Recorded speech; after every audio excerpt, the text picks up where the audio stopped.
Should you pull for Cerydra? Should you pull for Silverwolf? Or should you skip for Evernight Mommy March 7th? Or the new Dragon Danny coming in the next patch? Let's talk about it in today's video, guys, because we're going to be covering a full in-depth topic guide here of everything comparing Silverwolf to Cerydra, going over buffs, debuffs, mechanics and specialities, team interplay, team versatility, and future-proof ability, guys. If you came here from my video on talking about all the pros and cons of Cerydra, guys, please leave a like on the video. Maybe subscribe if you maybe made it to this video somehow, right? If you haven't watched that video already, please go watch it. Anyways, guys, let's go ahead and talk about, first of all, the buffs and debuffs that Cerydra provides.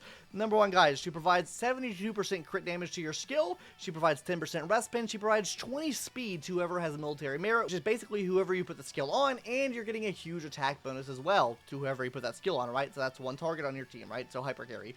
Now, on to Silverwolf's buffs and debuffs. You have full AoE defense right on every single enemy on the field by 45%. On top of that as well, guys, for a single target, basically whoever you hit enemy with, I guess it could be AoE potentially, right? But basically whoever you hit the enemy with, you have a chance to put a bug on them, which can be 10% attack down, 6% speed down, or 12% defense down.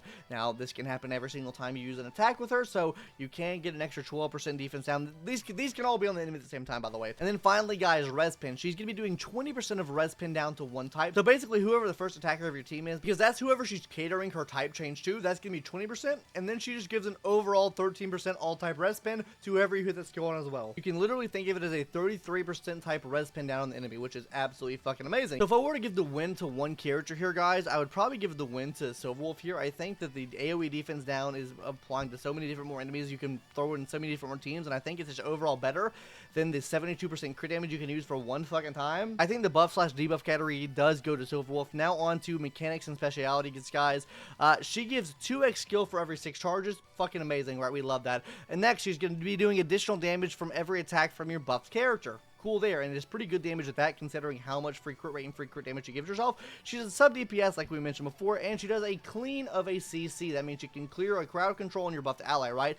Next, guys, is going to be a Silverwolf side here. She has type change and debuff applied on every attack. Now, if I were to give a win to mechanic and specialities, that is going to go to Cerydra here, because she does provide you with 2x skill, which is absolutely massive. Think of it like action advance, but just for a skill, right? On top of this as well, she has a sub role, which is a sub DPS role, and considering how much free stats she gives herself, that being 100% crit rate and up to 360% crit damage, this is going to be absolutely massive for her sub DPS levels of damage. Then obviously you can clear up CC as well. I just think she does more than what Silverwolf can provide, considering a lot of our allies now can already kind of change the type on their own. Now you do need the type change to, I guess, activate your res pin here already. Basically, you get both these at all times. I do think Cerydra wins on this section here. Now, onto team interplay, or this is where I think it starts getting interesting, right?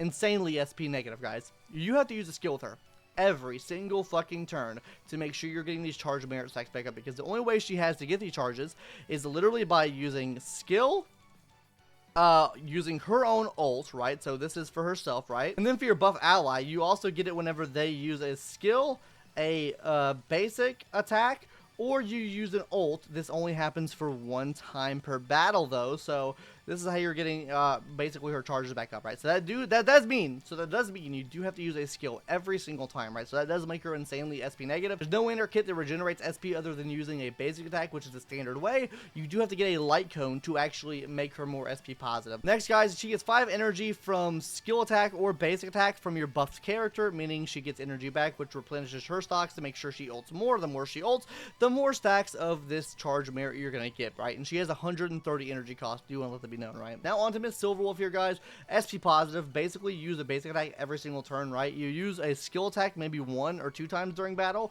to make sure you're putting the getting the res pin, right? They're using a skill attack there, but other than that, guys, you're using basic attack every single turn, and she gives herself so much free energy back as well, considering the free light cone option she has, or whenever she attacks an enemy with defense down, she gives herself free energy back. So absolutely massive there. I think in terms of the team interplay, I think she plays with the team a little bit better than she does, because even on their best in slot teams, guys, you're still going to be running into SP issues potentially with her, whereas with her you're not, and you're getting free energy back, which then in turn allows you to spam this defense down, which you can have it practically at all times.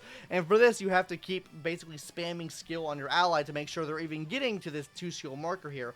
5 energy back is decent enough, but still not the best thing in the world. It really incentivizes you to have another action advancer on the team to make sure they're attacking more often, so she's getting more energy more often as well. So with that being said, guys, let's go ahead and hop into the team versatility section now, which number one here, guys, for Cerydra is going to be Phoenician and Axa. This is like the main bread and butter, the main crux of who she works with. Now, I will say I think she can work with Archer. I think she can work with Saber as well. I think she can work with, like, even Zila, right? But I'm not going to sit here and say it's the best thing in the world, and the reason I'm not going to say it's the best thing in the world is because you're so SP negative already. Like, she can work with Drek and Danny too, which uses 3 SP, but it's not the best thing in the world because she's already so insanely SP negative. These other characters are SP negative. You really need characters that are going to be giving you a fuck ton of SP. So, like, I guess Sparkle would be your best option for a team because of how much SP she can give back. So, yeah, you really do need SP generators on the team with her. But these are her 2 best in-slot allies here. She's very extremely tilted towards that extreme hyper carry team, meaning 3 supports, 1 DPS, and then you just kind of roll off with that because then you can maybe get debuffs, you can get an action advancer, and then you can have her on the team as well. Paired up with whoever your DPS is. Hopefully they don't use too much SP because then you run into SP issues, but overall that's the team dynamic I see her running with. And like I just mentioned there, guys, she needs debuffers and SP generators without E1 or S1. Her S1 gives her 1 additional SP and then also some extra damage to your ally, and then her E1, guys, basically gives defense shred for whoever your buffed ally is, right? So up to 36% of that, which is absolutely massive. So yeah, I would definitely recommend vertical investment if you do want her to absolutely pop off. Now on to let's silverwolf here, right? I think Acheron Archer, but kind of just an all-around Chad because she can run on any team. Defense shred applies to literally any fucking team in the game, even break, super break, right? She can run on that team there. Not the best thing in the world, but can work. Single target attack, so Acheron obviously likes getting debuffs on the enemy. Dr. Ratio can work here too, but he's kind of fucking washed until he gets a buff. So yeah, these can work for him, also work for Acheron as well, and then Respin as well. Respin and defense shred go hand in hand together. You're literally getting so much fucking value for combining these two, like vulnerability, right? You're getting so much for combining these 2 stats together. It's absolutely unreal, but she really does need a buffer because she doesn't provide any buffs at all. So yeah, do keep that in mind, guys.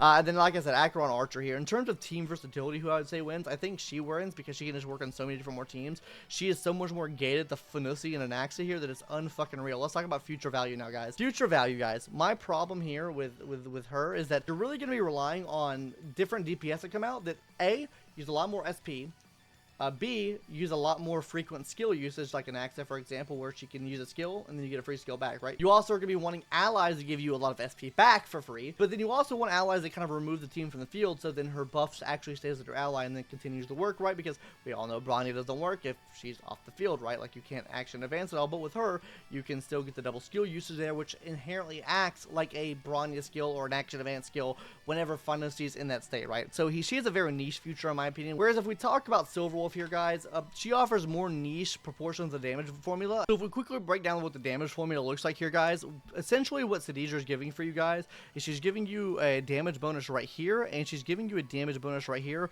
with a little bit of damage bonus right here as well to your res multiplier, right? If we talk about what Silverwolf's going to be doing, guys, Silverwolf's going to be attacking this little portion right here, the defense multiplier, while also attacking the res multiplier, and that's basically it, right? Now let's talk about where your standard DPS almost falls, right?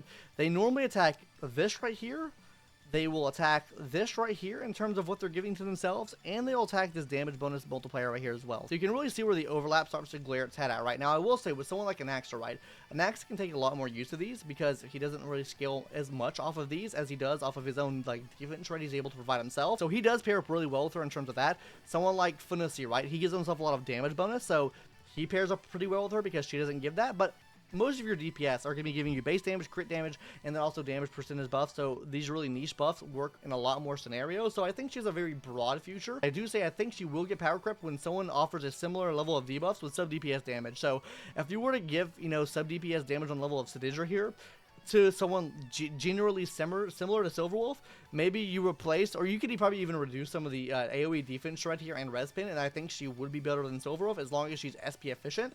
Then I think that's when you see her get power creep. But generally, I think she has a very broad future. Now, if you want my opinion on whether you should pull or skip this patch, genuinely, I think you should skip this whole patch. I think that Silverwolf is probably the best value for your account this patch, even over Hysilens. I think she's even better than Kafka. I think genuinely with the buff Silverwolf got, she is a top contender for support in the game. And I think if you're going to pull on anyone, you pull on Silverwolf. Even I think you pull on Silverwolf if you have someone like phainon, right? I think Cerydra, really good for phainon, but I really do think that you want her to have E1, S1 to even be viable on that team, and I really cannot sit here and recommend you to pull a character that feels like they need E1 and S1 to even function on teams, like, without, like, running into SP issues, without, you know, needing, like, it's a fucking insane amount of team cost, like, needing another 2 premium supports on the team to make her seem like she functions at a high level. Fucking beyond me. Where silverwolf you can kind of throw in any team, right? My recommendation to you guys is skip Cerydra for sure. Silverwolf, I would say probably skip. I think that Evernight and Danny Don Hung will both offer you 2 different things. I think that the preservation that, you know, Danny Don Hung's gonna offer you, fucking amazing. We love to see that. I think that whatever, you know, Evernight's offering, don't know what the leaks are, so I have no clue at all, but I think she'll offer you some great things as well. Anyways, guys, that's going to do it for today's video. Hopefully you enjoyed it. Please leave a like on the video if you haven't already. Subscribe too, maybe, right? But let me know your thoughts in the comment section down below. I'm a generational Cerydra hater. My Bronya hate is maybe fading. We'll see. Anyways, guys, that's going to do it for today's video. Hopefully you enjoyed, and I'll see you in the next one. Later, bye-bye.